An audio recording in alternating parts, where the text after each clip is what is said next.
মহাভারতে যে মানবতার সমস্যা ছিল, আজ কি তা এক বিন্দুও কমেছে? বরাবর ধর্ম কি তা নিয়ে সন্দেহ সংশয় যেমন আগেও কেটেছে, আজও তাই।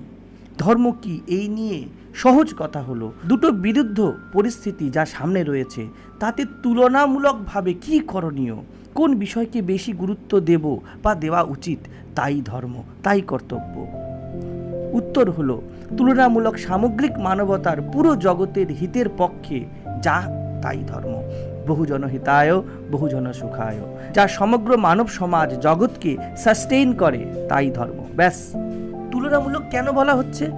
কারণ জগতে মানুষের মনের কাছে সদা বিকল্প রয়েছে। তাই বিবেকপূর্ণ বিচার করো কোনটা ক্ষুদ্র স্বার্থে আর কোনটা মহত্তমের পক্ষে। মহত্বের জগতের হিতের পক্ষে যাই করবে তাই ধর্ম। এছাড়া আর কোনো আচরণ বিধি নিষেধ গণ্ডি বা কর্তব্য নেই।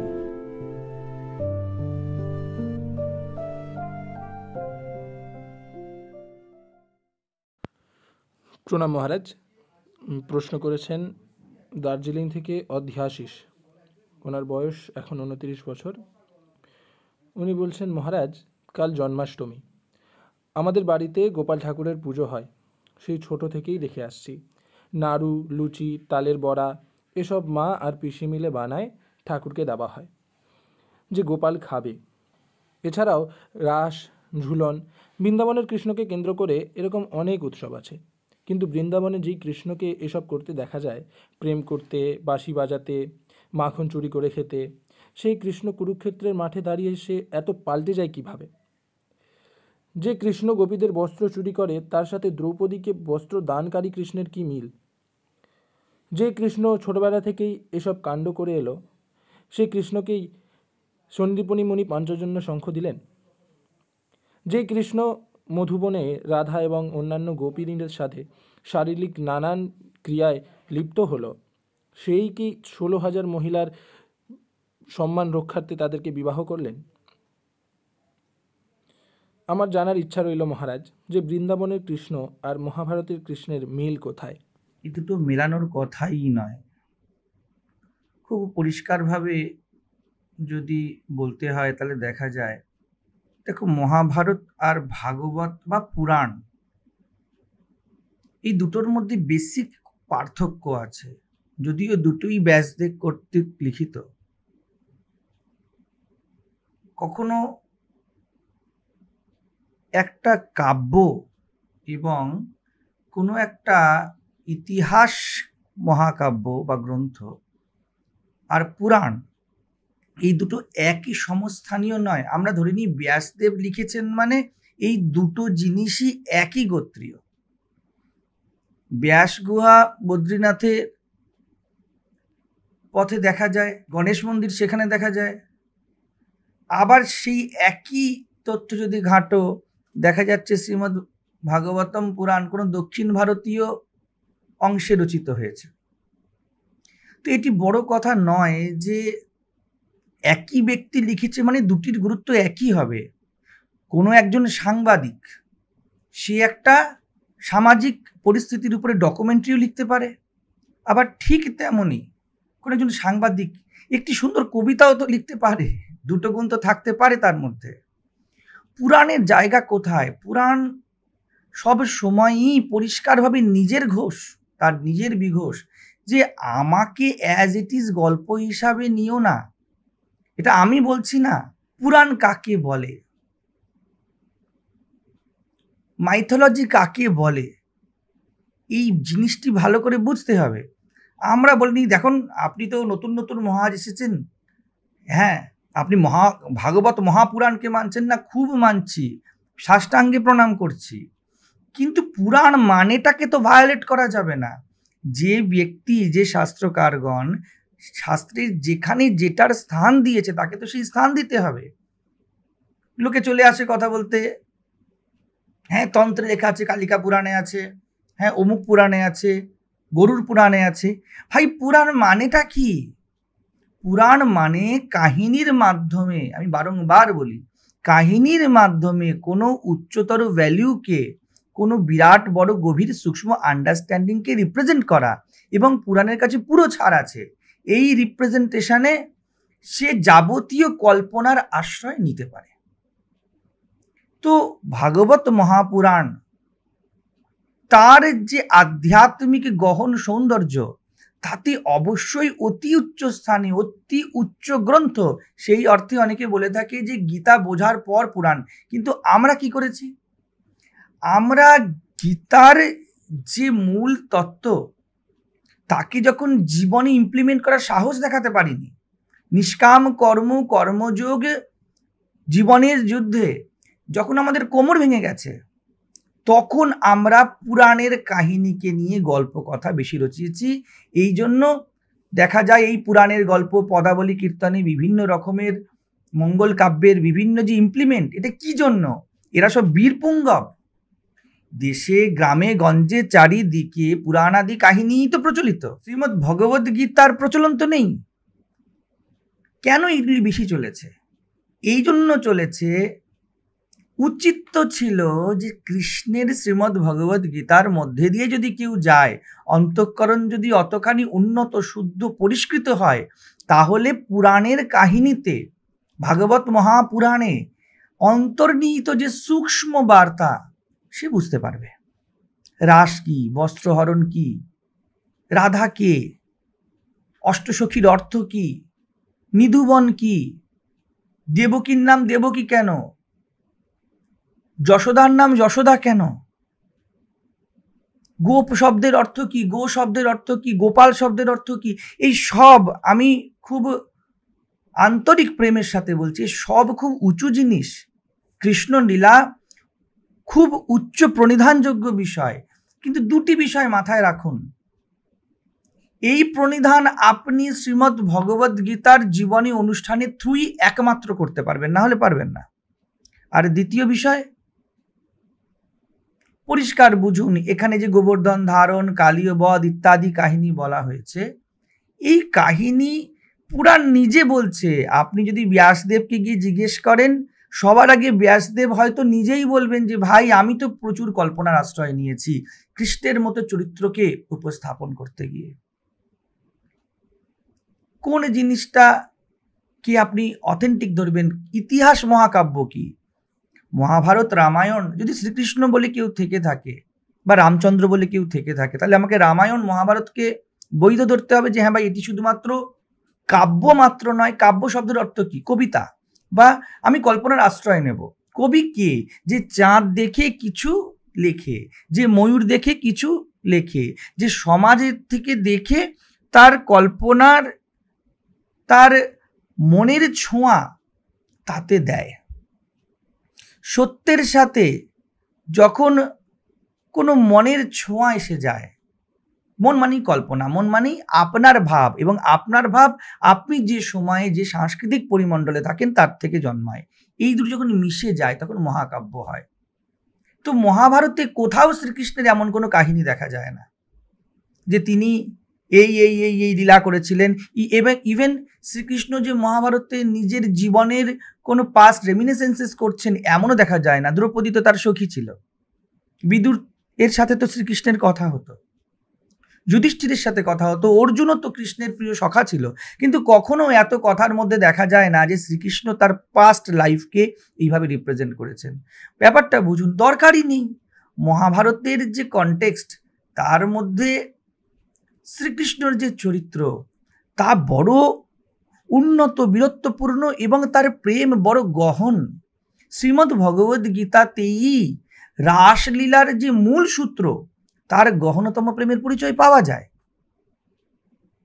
এবং হতেও পারে সেই প্রেমে কেউ পৌঁছালে রাসলীলাকে আর দেহ হিসাবে দেখবে না। রাসলীলাকে কখনো কেউ কি বলেছে? কোনো মহাপুরুষ বলেছেন যে রাসলীলা মানেই হলো কৃষ্ণ এই করলেন, তারপরে কৃষ্ণ চর্বিত তাম্বুল এনার মুখে দিলেন? যারা রাসলীলার রচয়িতা তারা কি বলেছেন যে এই গল্পগুলোকে তুমি স্থূল অর্থে নাও? কিন্তু আমরা নিয়েছি, কারণ এতে সুবিধা হয়ে যায়। এই যে বলছো যে মা পিসি এরা করছে, স্ত্রীদের ক্ষেত্রে স্বাভাবিকভাবেই এই দৈহিক বিষয়টি, আবেগপ্রবণ বিষয়টি খুব থাকে, এবং ছোট বাচ্চাকে নিয়ে এই আবেগ খুব চলে। স্ত্রী মানেই কি, তাকে দাঁড় করিয়ে দেওয়া হচ্ছে সামাজিকভাবে, মাতৃত্বই তোমার সব থেকে বড় বিষয়। মাতৃত্ব মানে কি? দেহবোধ। দেহবোধ না হলে মা কি করে হবে? পুরুষকে বলে দেওয়া হয়েছে স্ত্রীকে মা বানানো তোমার মূল কাজ, না হলে সংসার ফাঁকা ফাঁকা লাগে, তুমি অপূর্ণ। পুরুষকে বলা হয়েছে স্ত্রী পাশে না থাকলে তুমি অপূর্ণ, আর স্ত্রীকে বলে দেওয়া হয়েছে মা না হতে পারলে তুমি অপূর্ণ। বোঝা যাচ্ছে ইন্ডিকেশনটা কোন দিকে? প্রাকৃতিক ডিএনএর সাথে ডিএনএ মিক্স হতে হবে, না তো প্রেমই নয়। সংবিধান অব্দি কথা বলে দিয়েছে, যদি বৈবাহিক জীবনের মধ্যে দেহ সম্পর্ক না থাকে তাহলে সেই বিবাহকে পুরোপুরি বিবাহ বলাই হচ্ছে না। আমাদের প্রেম করতে ডিএনএ লাগে, ডিএনএর এদিক থেকে ওদিক ছোঁয়ার দরকার পড়ে যায়। তো এই জায়গা থেকে এসে গিয়েছে আমাদের দেহাত্মবোধ, এবং এই দেহাত্মবোধকে সাংখ্যযোগে শ্রীকৃষ্ণ একেবারে কেটেছেন। বাসাংসি জীর্ণানি যথা বিহায়, পরিষ্কার পরিষ্কারভাবে শ্রীকৃষ্ণ বলে দিচ্ছেন, যে মরছে আর যে মারছে দুজনেই জানে না যে আত্মার মৃত্যু নেই, আত্মার জন্ম নেই। কিন্তু তা উপলব্ধি করতে হলে কৃষ্ণের সামনে বসতে হবে, কৃষ্ণের মুখ থেকে কাপুরুষ শুনতে হবে, নিজের জীবনকে দেখতে হবে, অর্জুনের মতো নিজের অবস্থা খারাপ হতে হবে। কিন্তু আমরা তো ধর্মের নামে এনজয়মেন্ট বাজারে চালাই। এনজয়, মজায় থাকো, এবং তার সাথে ধার্মিক ছাপও নিয়ে যাও। সেই জন্য মন্দিরে গিয়ে, আশ্রমে গিয়ে আমরা কি করি? আমরা লাল পাড় শাড়ি পরে নিই, আমরা ধুতি পরে নিই, নতুন নতুন ফ্যাশনেবল ধুতি পরে নিই, আমরা ফুল, চন্দন, মালা এইসবের মধ্যে, মিষ্টি, ওইসব কী সব তালের বড়া ইত্যাদির মধ্যে ভেসে থেকে যাই। বড্ড দরকার পড়ে যায় নিজেকে প্রবোধ দেওয়ার জন্য যে ভিতরে কাম, ক্রোধ, লোভ, মোহ, আসক্তি, হিংসা, ক্রূরতা, শোষণ ভর্তি ভর্তি আছে, এবং তার সাথে লড়তে গেলেই কৃষ্ণের কাছে এসে কর্মযোগ শুনতে হবে, কৃষ্ণের কাছে ক্ষেত্র বিভাগ যোগ শুনতে হবে, এবং আমাদের মাথা ঝনঝন করে ওঠে। বুঝতে পারি না তা না, বুঝলে বড় চড়া দাম দিতে হয়। কিন্তু পরিষ্কার বুঝে নিন, শ্রীমদ্ ভগবদ গীতার মধ্যে দিয়ে না গেলে পুরাণকে কখনো ডিকোড করা যাবে না। এমনি এমনি প্রস্থানত্রয়ের কেন্দ্রে শ্রীমদ্ ভগবদ গীতাকে বসানো হয়নি। উপনিষদ, ব্রহ্মসূত্র এবং শ্রীমদ্ ভগবদ গীতা যদিও স্মৃতিশাস্ত্রেরই অন্তর্গত, কাব্যেরই, ইতিহাস মহাকাব্যেরই অন্তর্গত, তবুও শ্রীমদ্ ভগবদ গীতা মহাভারতের যত কিছু আছে তার থেকে হাজার হাজার গুণ উপরে। যেন গীতার জন্যই পুরো মহাভারতের উপস্থাপনা, ওই 700টি মন্ত্রের জন্য। মহারাজ, আপনি বললেন যে গীতা পুরাণকে ডিকোড করে, তাই যদি পুরাণকে গীতা ডিকোড করছে তাহলে পুরাণ কি গীতার থেকে উঁচু নয়? আর যারা বলেন যে ভাগবত গীতার থেকে উঁচু, তারা হয়তো এই অর্থেই কথাগুলি বলেন। এটাই বুঝতে পারছি না, একটু জাস্ট যদি বুঝিয়ে দেন। যেহেতু গীতা স্মৃতিশাস্ত্রের মধ্যে থেকেও তার কন্টেন্ট কোথা থেকে? একদম পরিষ্কার পরিষ্কার উপনিষদ থেকে। আমি বারবার বলছি, উপনিষদে কি যেন কোনো একজন ঋষি, যার নাম কৃষ্ণ, তিনি ঝুঁকে মানুষের জন্য করুণায় তুলে এনেছেন। এই করুণার নাম প্রেম। শ্রীমদ্ ভগবদ গীতাতে এই সূক্ষ্ম প্রেম দেখা যায়। অর্জুন তোর আপন কেউ নয়। ভক্তি মানে কি? মেরে তো গিরধার গোপাল দুসরো না কই। শ্রীকৃষ্ণ অর্জুনকে কি বললেন? হে অর্জুন, তোমার কোনো কর্তব্য নেই, কোনো ধর্ম নেই, সর্বধর্মান পরিত্যাজ্য, অর্থাৎ তোমার যাবতীয় যত ধর্ম, কুলধর্ম, পুত্র ধর্ম, ছাত্র ধর্ম, সব ত্যাগ করে কৃষ্ণত্বের আত্মার পক্ষে আসো। এটাই তো প্রেম, এটাই তো নিষ্কামতা। কিন্তু যতক্ষণ না এই প্রেম আমাদের গহনে বসছে, এবং যতক্ষণ পর্যন্ত না এই প্রেমকে কেন্দ্র করে আমি জীবনের সংগ্রামে বীরত্ব দেখাচ্ছি, ততক্ষণ পর্যন্ত এই প্রেম পাকে না। এবং যখন না পাকে, দুটো পথ, যদি এই প্রেম পাকে তখন আমরা পুরাণকে ডিকোড করতে পারবো যে কি চলছে, কি অর্থ। আর যদি এই প্রেম নাই এসে থাকে, তখন পুরাণকে আমরা কাহিনী হিসাবে নেব, এবং তার মধ্যে ভরপুর মাল মেটেরিয়াল আছে। এই রাধার হাত ধরে টানলো তো মন একদম আহা, এটাই তো আমি চাই, যে কোনো এক মধুবন মে जो कन्हैया किसी गोपी से मिले রাধা कैसे না জ্বলে। তো আমরা রাধিতা শব্দের অর্থ বুঝি না বুঝি, আমরা কৃষ্ণের কেন্দ্রীয় আকর্ষণ বুঝি না বুঝি, আমরা নিষ্কাম কর্মযোগ সামনে শব্দ উচ্চারণ করলেই মাথা চুলকি উঠুক না উঠুক, আমাদের নিষ্কাম কর্মযোগ শুনলে আমাদের মাথা একদম ডাম্প হয়ে যায়, কিছুই বুঝতে পারছি না। কিন্তু আর যাই হোক না হোক, মেয়েদের হাত টানলে কি হয় আমরা তো খুব ভালো বুঝি, এবং হাত টানা কখন হয়, দোলনায় দুলতে খুব ভালো লাগে, এই জন্য ঝুলন যাত্রা ফেমাস হয়ে যায়, চারিদিকে শুধু দুলছে। দেখো দেখো ফ্রেন্ডসরা ফেসবুকে সব, আজকে আমার রাধা রানীর নতুন বেশ। আলমারিতে কাপড় তো অনেক আছে, জীবনে কোনো ত্যাগ করতে পারি না পারি, সত্যের জন্য সংগ্রাম করতে পারি না পারি, আলমারি ভর্তি ভরি কাপড় তো জমাতে পেরেছি। তো কাপড় যখন আমি জমিয়ে ফেলেছি, তাহলে এই কাহিনী আমার জন্য বড় উপযোগী। কোথায় কৃষ্ণকে মাখন খাওয়ানো, কোথায় কৃষ্ণকে মিষ্টি খাওয়ানো, এটাই তো আমি করেছি। স্ত্রীরা তো এটাই করেছে, বেশিরভাগ স্ত্রীদের এটা করতে দেখা যায়, এবং স্ত্রী জনচিত পুরুষদেরকেও এটা করতে দেখা যায়। এমন এমন ট্র্যাডিশন বানিয়ে ফেলা হয়েছে কৃষ্ণের নামে, যেখানে পুরুষরা শাড়ি পরে দোলনা দোলাচ্ছে আর চামড় দোলাচ্ছে। ভাই, কোথায় বলা হয়েছে এই কাণ্ডগুলি করতে? কাহিনী কাহিনী, পুরো সনাতন ধর্মকেই কাহিনী খেয়ে গিয়েছে। সত্য তাকে বলা হয়েছে যেখানে বাক চুপ হয়ে যায়, শব্দ চুপ হয়ে যায়। কৃষ্ণ সেই সত্যের প্রতিনিধি, আর তাকে নিয়ে লাখো লাখো কাহিনী, হাজার হাজার কাহিনী। এই জন্যই ভারতের অলিতে গলিতে এরকম পুরাণ আদির কাহিনী গল্প চললেও ভারত বারবার হেরেছে, কারণ গীতার অনুষ্ঠান নেই, সেখানে তো কোমর ভাঙা আছে। যদি গীতা জীবনে থাকতো তাহলে এ করুণ অবস্থা হতো, যেখানে বলে না ঘর ঘর কে বচ্চে বচ্চে ভি কৃষ্ণ নাম বলতে হ্যায়। কৃষ্ণ নাম প্রত্যেকেই বলবে, কৃষ্ণের কাপড় টানার কাহিনী প্রত্যেকেই বলবে, তিনি কালিওর মাথায় উঠে নেচেছিলেন প্রত্যেকেই বলবে, কারণ এগুলিকে গল্প হিসাবে নেওয়া হয়েছে। আর গল্প শুনতে মন ভালোবাসে, মন তো গল্পতেই বাঁচে। এই জগৎকেই তো কাহিনী বলে দেওয়া হয়েছে, মনের কাহিনী, মনের কল্পনা। তো কল্পনায় খুব সুন্দর সুন্দর আহা আহা চলতে থাকে চারিদিকে। দুঃখের বিষয়, পুরো বৈষ্ণব ধর্ম এতেই মেতে গেছে।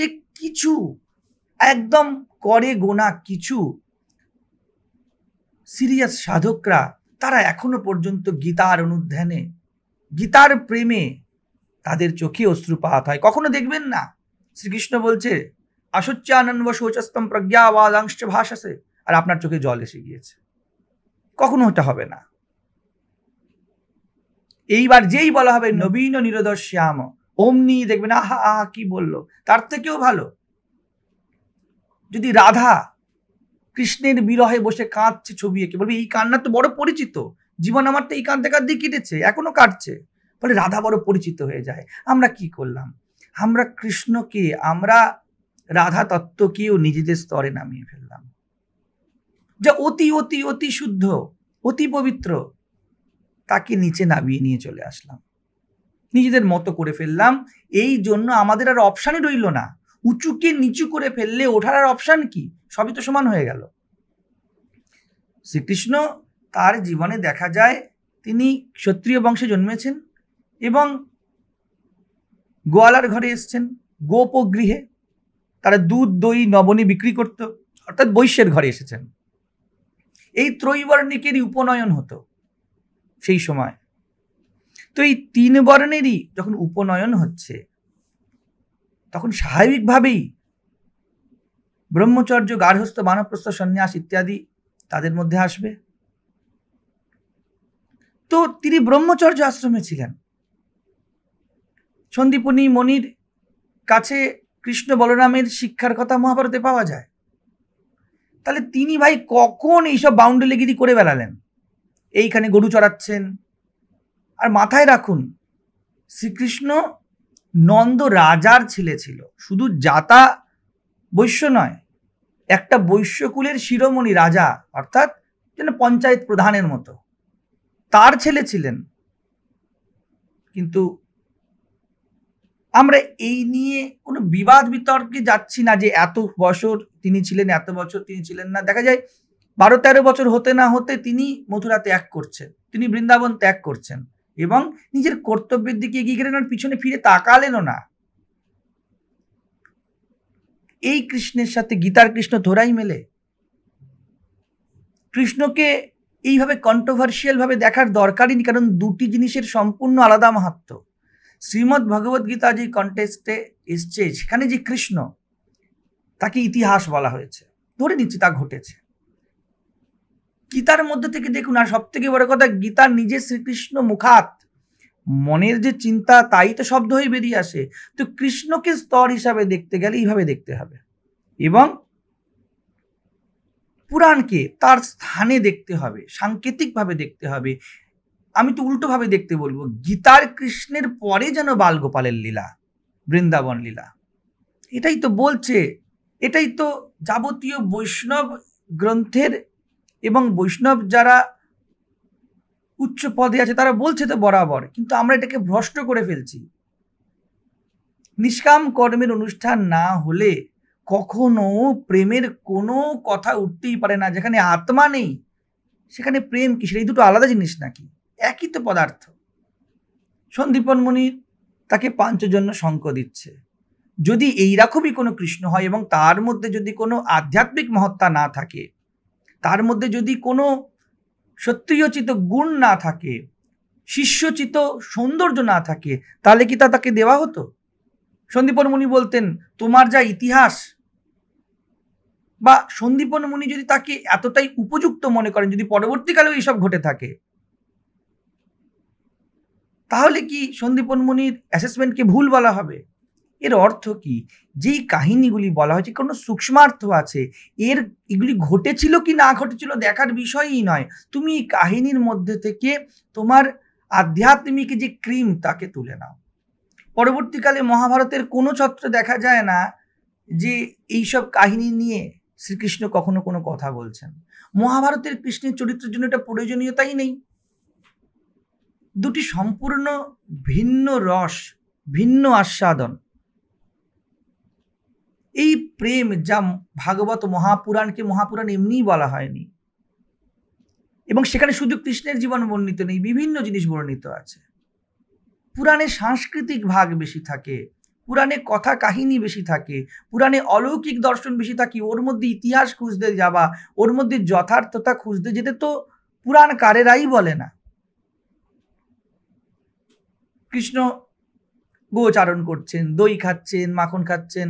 বাংলায় দেখা যাবে ওই যে কি বলছেন, সব তালের বড়া, মালপোয়া ইত্যাদি, নারকেল নাড়ু। আপনি ইউপিতে চলে যান, যেখানে বৃন্দাবন, সেখানে এর কোনো কালচারই নেই। কোথায় তাল আর কোথায় তার প্রচলন? বাংলার ঘরে ঘরে তাল গাছ, নারকেল গাছ, কলা গাছ, এগুলি স্বাভাবিকভাবে দেখা যায়। তো সেরমভাবে পদাবলী কীর্তন বা বিভিন্ন জায়গাতে এই কাহিনীগুলির বিস্তার হয়েছে। যেখানে কৃষ্ণ অথেন্টিকভাবে জন্মেছেন বলা হয়, সেখানে কোথায় তালের বড়া? আপনি বাকে বিহারিতে গিয়ে দেখবেন তালের বড়া অফার করা হচ্ছে, সেখানে ক্ষীর স্বর্ণমণি, কারণ ওখানে ওইভাবেই প্রচার হয়েছে। আর কৃষ্ণের কি ক্ষীর স্বর্ণমণি খেতে তিনি অবতীর্ণ হয়েছিলেন? তিনি গরুর লেজ ধরে টানতে, সুবল আদি সখাদেরকে খাওয়াতে, এই কাহিনীই চলতে থাকে। কারণ মন কাহিনী বোঝে, মন উচ্চতা বোঝে না।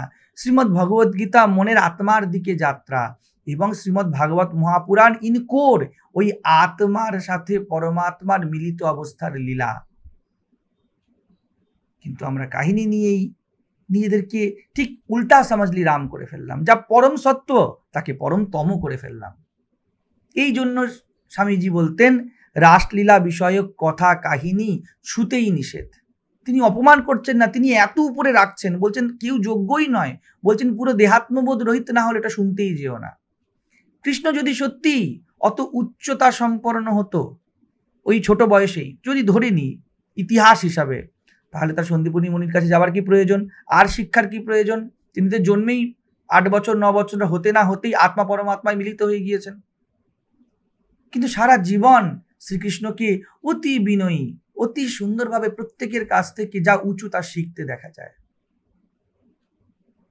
এই চরিত্র, এই ব্যক্তিত্ব কাম্য। তিনি শুধু বাঁশিই বাজাচ্ছেন, এদিকে সমাজ দেশ উচ্ছন্নে চলে গেল, আর পুরো ভারত কৃষ্ণ কোন সময় কি রাগ বাজাতো তাই নিয়ে চিন্তিত, গভীর চিন্তিত। সমস্যা কি হয়েছিল বুঝুন?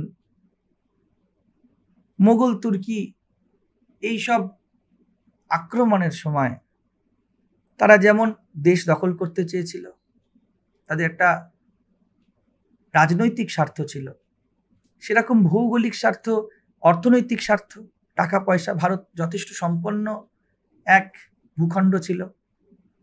তার সাথে আমরা দেখি খ্রিশ্চানিটি আর ইসলামে ধর্মান্তরণ করা একটি গুরুত্বপূর্ণ জিনিস, তাও বারবার ঘটছিল।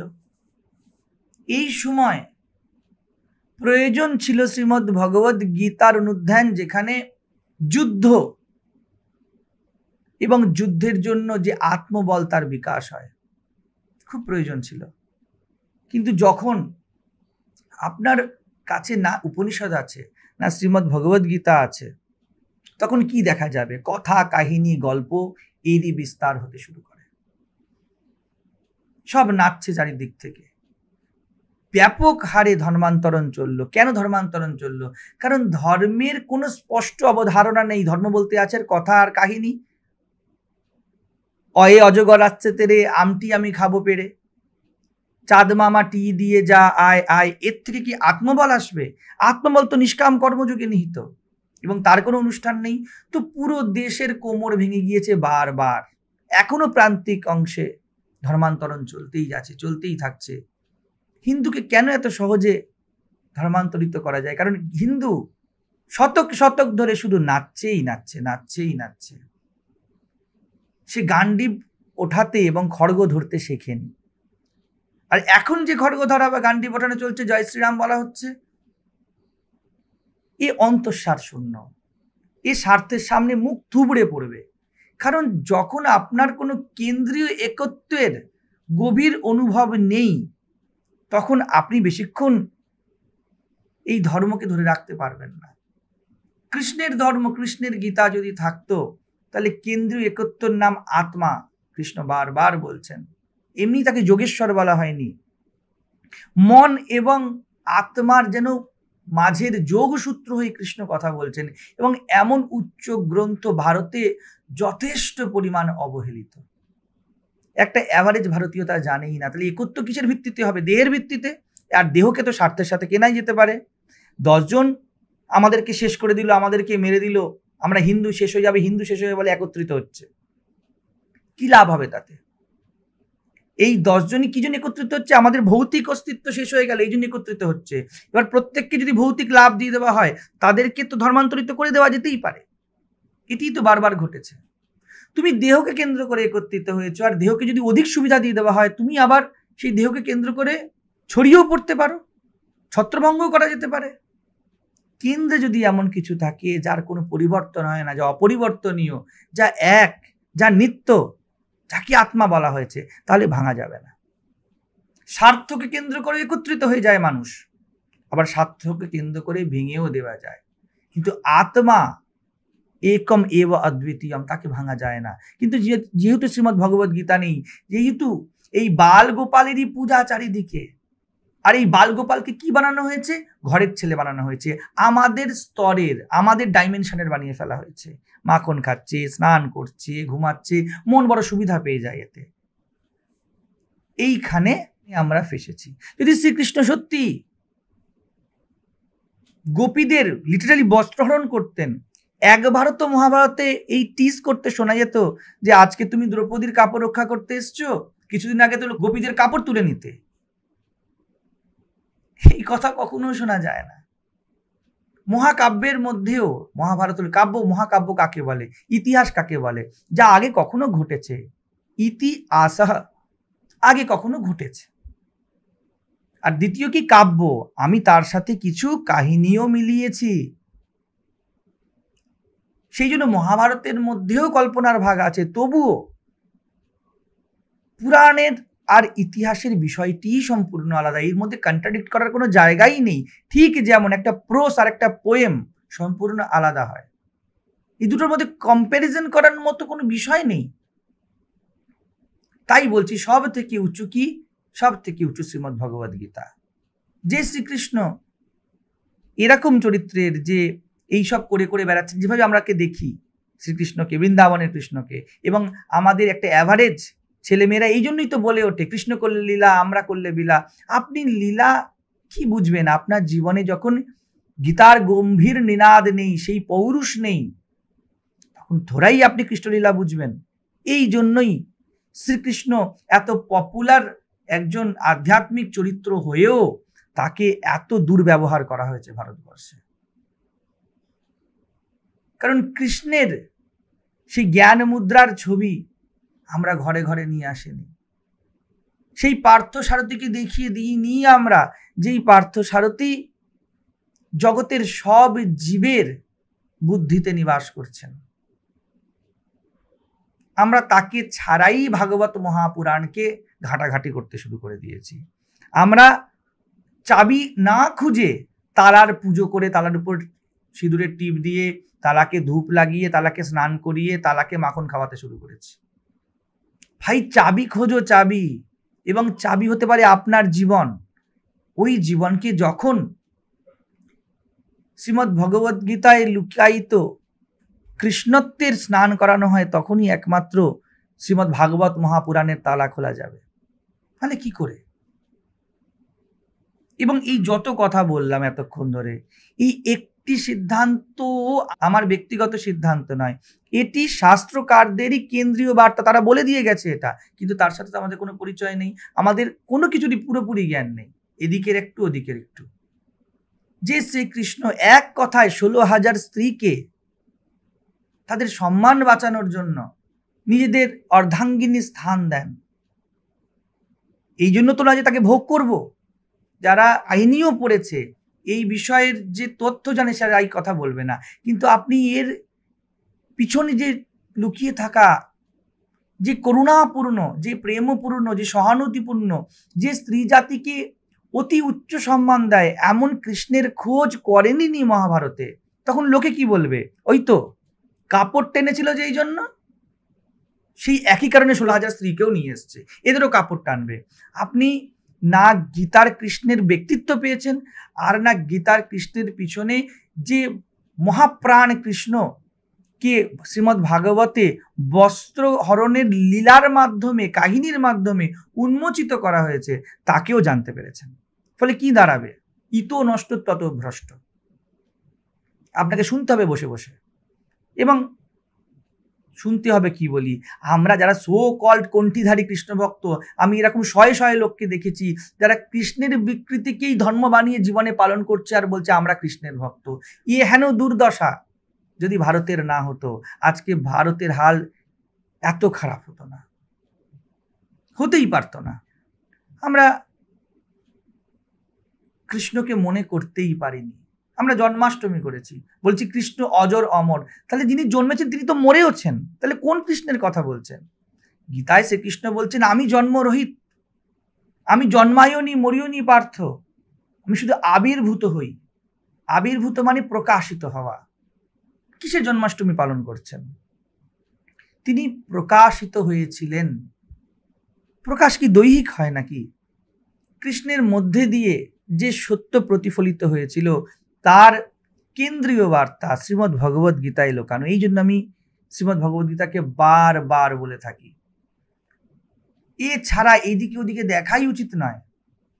আর এর সাথে এটাও বলি, যখন গীতা আপনার জীবনে আসে, তখন এই তালের বড়া মালপোয়া মার্কা গল্প চলে না। আমি বলছি থাকতে পারে, লীলা মধুর, কিন্তু লীলা তো যদি অজ্ঞানের সাথে যুক্ত হয়, তাহলে ওই লীলাতেই জগৎ হয়ে যায়।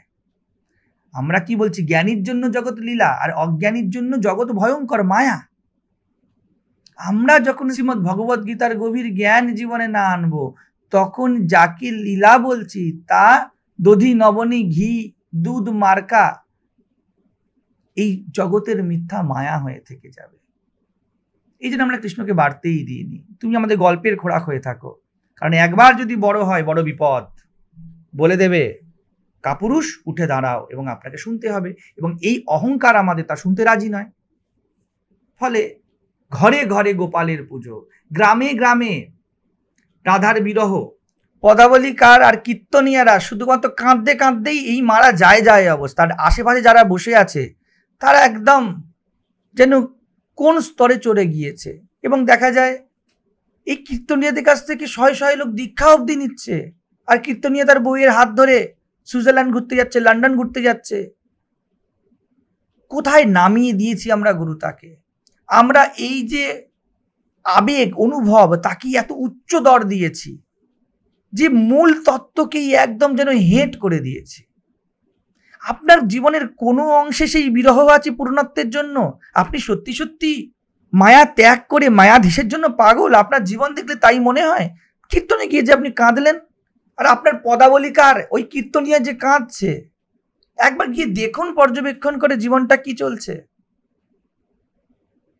না, যেহেতু আপনি কেঁদেছেন কৃষ্ণ প্রেমে, আমি ধরেই নেব যে আপনি সেই উচ্চ স্তরে বসে আছেন। কারণ আমিও কথায় বাঁচি, গল্পে গাচ্ছি, আর আপনি গল্প এত সুন্দর বলেন, তারপরে এত সুন্দর গানের গলা, রাগটা কি গাইলেন। তারাই আবার কমার্শিয়ালি বিভিন্ন রকম গান গাইতে শুরু করে দিচ্ছে রেকর্ডিং রুমে গিয়ে, আর আপনি তাকে অলরেডি গুরু বলে ফেলেছেন, দীক্ষা নিয়ে ফেলেছেন। এই রকম অবস্থা একটি কারণে, মহাভারতের গীতার শঙ্খ নিনাদকারী কৃষ্ণের সাথে আপনার কোনো পরিচয় নেই। আপনার কাছে সেই মাপদণ্ডই নেই যেখানে আপনি আবেগ এবং নিষ্কাম প্রেমের মধ্যে কোনো ভেদ করতে পারেন। আগে বিবেক আসে, তারপরে বিরহ বা বিরাগ আসে। পরম বৈরাগ্য রাধার বিরাগ। আপনার পরম বৈরাগ্য, সন্ধ্যেবেলায় উঠে গিয়ে কীর্তন শুনে মেয়েরা গিয়ে রুটি বানাবে, আর ছেলেরা সকালবেলায় উঠেই ব্যবস্থা করে নেবে অফিসে ছোটার। আপনার পরবৈরাগ্য, আপনি রাধা প্রেমে কাঁদছেন। এবং আপনার আদর্শ, আপনার কীর্তনীয়, আপনার পদাবলিকারেরাও এইরকমই। এই জন্য দেখা যায় কীর্তনের মধ্যে, এবং এখনো পর্যন্ত আমাদের যে আধ্যাত্মিক সমারোহ, তার মধ্যে মহিলাদের ভিড়। আবেগ, অনুভব, কাহিনী, কথা, গল্প, মহাভারতের তুলসীদাসী রামায়ণ, এরপর রাধা কি করলো, এরপর শিব কি বললেন, এরপর অমুক দেবতা ক্রোধিত হয়ে গিয়ে বললেন তোর সর্বনাশ হয়ে যাবে, এরপর তার কোপদৃষ্টি পড়ল, ব্যাস বসে গেল। পুরুষ মানুষের সময় নেই সব করার। তারা এর থেকেও মহান মহান কাজ করছেন। তারা পেটের জোগাড় করছেন। গরু ছাগল পাগল সব পেটের জোগাড় করে, আর আমার বাড়ির পুরুষটাও পেটের জোগাড় করে, এবং সে মহান কাজ করছে, তাই কাহিনী শোনার সময় নেই। আর আমি এতই পরম প্রেমে লিপ্ত হয়ে আছি, আমি মাথায় ঘোমটা দিয়ে গিয়ে দুলছি আর বসে আছি, বলছি আহা কি কাহিনী চলছে। এটাই তো আমার ঘরে হয়। সেদিনকে রিয়ার বাবা তো এরকমই বলল, বস্ত্রহরণ। আমার দেওর আমাকে অপমান করেছিল, তা দ্রৌপদীর কষ্ট আমি বুঝবো না? জীবনই লাঞ্ছিত। আপনাকে শুধু দেওর অপমান করেনি, এমন কেউ নেই যে আপনাকে অপমান করেনি, কিন্তু আপনি অপমান আর সম্মানের ভেদই বোঝেন না। দেখুন, আমার উদ্দেশ্য নয় কাউকে ছোট করা, কিন্তু বুকে ব্যথা বাজে যে কৃষ্ণ পুরুষ স্ত্রী সব কিছুকে উপেক্ষা করে দিচ্ছেন, যেখানে লিঙ্গ ভেদই নেই, যেখানে কে আপন কে পর কিছু নেই, একমাত্র সত্য দাঁড়িয়ে আছে, ব্রহ্ম দাঁড়িয়ে আছে, আত্মা দাঁড়িয়ে আছে, একত্ব দাঁড়িয়ে আছে, তাকে আমরা কোথায় নামিয়ে নিয়ে চলে এসেছি। এবং ছোট বাচ্চার সাথে সব করা যায়, তার বুকেও হাত দেওয়া যায়, তার হাত ধরে টানা যায়, তাকে প্যান্টুলুন পরানো যায়, তাকে টুপি পরানো যায়, আর মেয়েরা এটাকে খুব করে খেয়েছে। একবার যদি কৃষ্ণ বড় হয়ে যায়, বড় বিপদ। কংসকেই ঠেঙিয়ে দিয়েছে, দেখবে না কৃষ্ণ কোনো সম্পর্ক। আর আমরা তো বাঁচি মামা ভাগ্নে ভাই ভাইপোর সংসারে।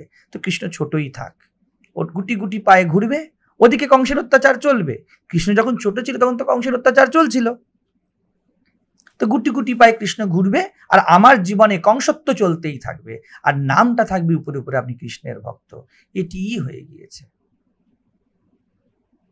সংকেতকে ধরতে শিখতে হবে, বুঝতে শিখতে হবে। কৃষ্ণকে যদি দেখতে হয় তাহলে গীতার মধ্যে দিয়ে দেখুন। ওর মধ্যে দিয়ে গেলে আপনি যে আন্তরিক কৃষ্ণত্ব প্রাপ্ত হন, ওই আন্তরিক কৃষ্ণত্বই ভাগবতের সৌন্দর্য রসাস্বাদন করতে পারে। এত সহজ নয়। হ্যাঁ বল। মহারাজ, আপনি বলছেন যে ভাগবতকে মানুষ অ্যাজ ইট ইজ নিচ্ছে, অ্যাজ স্টোরি নিচ্ছে, তো আপনি গীতার উদাহরণও দিচ্ছেন। তো গীতাতেও দেখা যাচ্ছে যে বিভিন্ন সম্প্রদায়ের মানুষরা বিভিন্ন রকমভাবে একে ব্যাখ্যা করছে, অ্যাজ ইট ইজ শব্দগুলোকে ব্যবহার করে যাচ্ছে। তো এখন আমাদের কি উপায়? দেখো, ব্যাপারটি এই যে যেই অহংকারের প্রভাব পুরাণাদিতে পড়েছে, ওই অহংকারের সামনে তো গীতাও পড়ে গিয়েছে। শ্রীমদ্ ভগবদ গীতাও তো কোনো না কোনো কনটেক্সটে, কোনো না কোনো কাহিনীর মাধ্যমে এসেছে। আমি এই কথা বলছি না গীতায় পরম সত্য লিখিত আছে। গীতাতে কেন, জগতে কোনো গ্রন্থ নেই, কোনো মুখ নেই যেখান থেকে পরম সত্য বেরাতে পারে। আমি কি বললাম, শ্রীকৃষ্ণ হলেন সেই ব্রিজ যেইখান দিয়ে গিয়ে যুক্ত হওয়া সম্ভব হয় পরম সত্যের সাথে, সেই শব্দ যা মৌনত্বের দিকে নিয়ে যায়। তো সব গ্রন্থের নিজস্ব লিমিটেশনস আছে, আবার তার উচ্চতা আছে। এবারে যতদূর থাকলো এর মিস ইন্টারপ্রিটেশন। দেখো, যতক্ষণ পর্যন্ত আমরা যথার্থভাবে মুক্তিকামী না হয়ে উঠি, ততক্ষণ পর্যন্ত এই শাস্ত্রগুলি বলছে আমাদের কাছে এসো না, বড় বিপত্তি। তার মানে কি আমি বলছি যে যারা মোক্ষকামী নয় ডিরেক্টলি তারা গীতা পড়বে না? আমি বলছি প্রত্যেকে মোক্ষকামী হও, এটি জীবনের উদ্দেশ্য। আজকে তোমার সামনে মিস ইন্টারপ্রিট করা যাচ্ছে এই জন্যই কারণ তোমার কাছে সাধন চতুষ্টয় নেই। এমনি এমনি করা যেত না, সিস্টেমই এটা ছিল যে সমদমাদি ষট সম্পত্তি, আন্তরিক এবং বাহ্যিক সংযম কিছু। তুমি জানো না, কিন্তু আমি বলছি না ব্রহ্মজ্ঞানী তার সংযম কি হবে, অসংযম সংযমের পার জ্ঞান, সেখানে সংযম নিত্য সিদ্ধ। তো সম দম কার জন্য, যার সেটা হয়নি তার জন্য। আর কি বলা হয়েছে, ইহ অমূত্র ফলভোগ বিরাগ বা বৈরাগ্য, যে একটু আগে আলোচনা করলাম, পর বৈরাগ্য। আর মুমুক্ষুত্ব, নিত্য অনিত্যের বিবেক, আর তার সাথে মুমুক্ষুত্ব। মুখ্যতা আমি মুমুক্ষুত্বকেই দিচ্ছি, কিছু নয়। আমি যে জীবনে আছি, পরিষ্কার বোঝো, এই জীবনে আমি যন্ত্রণা ফিল করছি, হ্যাঁ কি না, পরিষ্কার কথা। না হলে এইসব গ্রন্থের কাছে চলে যেও না। এই গ্রন্থকাররা নিজেরাই বলছে বেদান্তোক্ত গ্রন্থের যার তার অধিকার নয়। এই জন্যই হয়তো পুরাণাদি, এটা ভুল হয়ে গিয়েছে যে পুরাণাদি সামনে চলে এসেছে। এই গ্রন্থের জন্য অধিকারী নির্বাচন করা হয়েছিল, এবং মিস ইন্টারপ্রিটেশনও তখন করা যায় যখন এই অধিকারীর সামনে পড়ছে না। নাহলে প্রশ্ন আর জিজ্ঞাসাই এমন টাটকা এবং গরম গরম উঠবে যে যত ফেক বাবাজি তাদের একদম হাওয়া বেরিয়ে যাবে। তো সামনে সমস্যা আছে, এবং এই জন্যই এই রকম অ্যাজ ইট ইজ যত রকম সংস্থা আছে তারা জগতে রমরমিয়ে চলছে। গীতার সব থেকে বিকৃত, সব থেকে কনফিউজিং এবং সব থেকে অনুপযোগী যে ব্যাখ্যা, তা এখন পৃথিবীতে বেস্ট সেলার বইদের মধ্যে একটা হয়ে গিয়েছে। এর থেকে গীতার সৌন্দর্য নয়, আমাদের মনের হাল বোঝা যায়। তো যদি বলা হয় যে কি করে চিনব, আরেকটি ছোট উপায় আছে যেটা আমি বলে থাকি। এক, শাস্ত্র যদি বোঝা গেল বেদান্ত খুব ভালো, মানে দ্বিতীয় পুরাণের কাহিনীর মাধ্যমে বার্তা দেওয়া হচ্ছে, সেটা শুনে নাও। যদি দেখা যায় যে পুরাণ শুনে যদি আমি তো বেদান্ত না জানলে বুঝতেই পারবো না, যদি এই কনফিউশন হয়, তখন মধ্যপ্রান্তা হলো মহাপুরুষদের বাণী, তাদের সাথে মেলাও। এই জন্য শাস্ত্র 3টি যোগ্যতা বলেছে। এক, শাস্ত্রের কথা। দ্বিতীয়, নিজের যুক্তি। শাস্ত্র কখনো বলেনি আমি যা বলছি শোনো, মান্যতা শাস্ত্র নয়, পরিষ্কার বলেছে শাস্ত্র, যুক্তি এবং মহাপুরুষের জীবন, এই 3টে মেলাও। যখন দেখছো শাস্ত্রের কোনো মিস ইন্টারপ্রিটেশন হচ্ছে, মহাপুরুষের জীবনের সাথে মেলাও। মহাপ্রভুর জীবনে এই কিছুটা এই নাচা গানার প্রভাব প্রচার দেখা যায়, কিন্তু তুমি যদি সামনে থেকে গিয়ে মহাপুরুষের জীবনকে মেলাও, মহাপ্রভুর জীবনে গীতার গভীর ব্যাখ্যা পাবে। তিনি বিদ্রোহী, ঠিক যেমন শ্রীকৃষ্ণ, ঠিক যেমন স্বামী বিবেকানন্দ, ঠিক যেমন বুদ্ধ। এরা এমনি এমনি বসেছিল না। তো যদি দেখা যায় যে কেউ মিস ইন্টারপ্রিটেশন করছে, তা তোমার দিক থেকে 2টো কাজ করণীয় হতে পারে। এক আন্তরিক, এক বাহ্যিক। আন্তরিক দিকে কি হবে, মুমুক্ষুত্ব, বিবেক এবং সর্বোপরি যুক্তি। শাস্ত্র কখনোই বলেনি আমি অযৌক্তিক। শাস্ত্র পরম যুক্তি হতে পারে, কিন্তু অযৌক্তিক নয়। আমরা পরম যুক্তি অযৌক্তিকতাকে মিলিয়ে দিয়েছি। যুক্তির মধ্যে দিয়ে গিয়ে যুক্তির উপরে উঠে যাওয়া, তো নিজের যুক্তি তো লাগাও, প্রশ্ন করতে, জিজ্ঞাসা করতে শেখো, তথ্য রাখতে শেখো নিজের দিকে, এটা আন্তরিকভাবে এবং বাহ্যিকভাবে যদি দেখো যে উপনিষদের সিদ্ধান্ত এবং যা কেউ সামনে বলছে তা মিলছে না, তখন মহাপুরুষের জীবনীর মধ্যে দিয়ে দেখো, তাদের আচরণ, তাদের অনুসরণের মধ্যে দিয়ে দেখো তারা কি বলছে, তারা কোন জীবনটা বেঁচেছে। অনুকরণ নয়, অনুসরণের মধ্যে দিয়ে যাওয়া। তো ততক্ষণ পর্যন্ত আমরা এইরকম থাকবো, ততক্ষণ পর্যন্ত এই জিনিসগুলি বাড়তেই থাকবে, বাড়তেই থাকবে। আর দেখো পরিষ্কারভাবে, আর যে যাই হয়ে যাক, আমি এটা বারংবার বলি, তোমার মুখের কথার বাইরে তো আর কিছু হতে পারে না তোমার সম্পর্কে কথা কাহিনী কল্পনা। তুমি নিজের পার্সোনাল ডায়েরি যেভাবে লিখেছো, তুমি নিজে হাতে লিখেছো, তোমার হ্যান্ডরাইটিং, তার উপরে তোমার উপরে যদি কেউ কবিতা লিখে দেয়, তার অথেন্টিসিটি তো বেশি হতে পারে না। তুমি লিখেছো, এটা তুমি লিখেছো 18 তারিখে সন্ধ্যেবেলায় আমি আম খেয়েছিলাম, এবং সে লিখে দিয়েছে 18 তারিখে তুমি আম্রপালির হাত ধরে সন্ধ্যেবেলায় বাগানে ঘুরছিলে। কোনটাকে অথেন্টিসিটি হিসাবে নেওয়া হবে? তো শ্রীকৃষ্ণের কাছে যেতে গেলে, শ্রীকৃষ্ণের অন্তরের যে বাল গোপালের সরলতা, যে সৌন্দর্য, তাকে দেখতে গেলে গীতার গভীর অনুধ্যান প্রয়োজন, এবং মিসইন্টারপ্রিটেশনের এই দুটোই পথ। নিজের দিক থেকে মুমুক্ষুত্ব, যুক্তি, আর বাইরের দিক থেকে যদি দেখো যে বেদান্ত আর কেউ বলছে তার মধ্যে মিল হচ্ছে না, মহাপুরুষে যে না গত সপন্থা, মহাপুরুষদের জীবনকে অনুসরণ করা। এই জন্যই সন্ত পরম্পরা ভারতে এত প্রচলিত, কারণ আমরা যা গভীর বুঝতে পারিনি, কবিরের দোহার মধ্যে তা পাওয়া যাচ্ছে, শ্রীরামকৃষ্ণের ছোট উক্তির মধ্যে তা পাওয়া যাচ্ছে, ধম্মপদের মধ্যে সেই সূত্র লুকিয়ে আছে। তারা সামনে এসে আমাদের হিতাকাঙ্ক্ষী হয়ে বুঝিয়েছেন। তো এর মধ্যে দিয়ে যেতে হবে।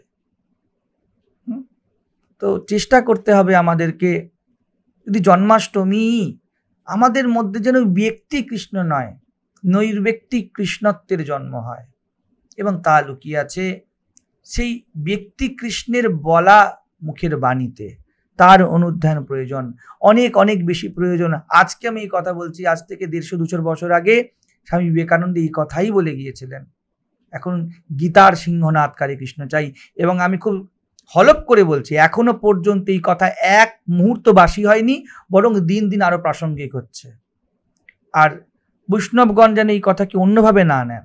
আমি মহাপুরাণকে অনেক উচ্চ স্থান দিচ্ছি। আমি বলছি আমরা যোগ্য হয়ে উঠিনি এখনো পর্যন্ত এর অবগাহন করার জন্য। আগে তো নিজের গায়ের কাদা ময়লা মল পরিষ্কার প্রয়োজন, তারপরে ভাগবত মহাপুরাণের ক্ষীর স্নান হবে, সেটা পরে দেখা যাবে। তো এখন চাই সেই গীতার জ্ঞান মুদ্রার কৃষ্ণ।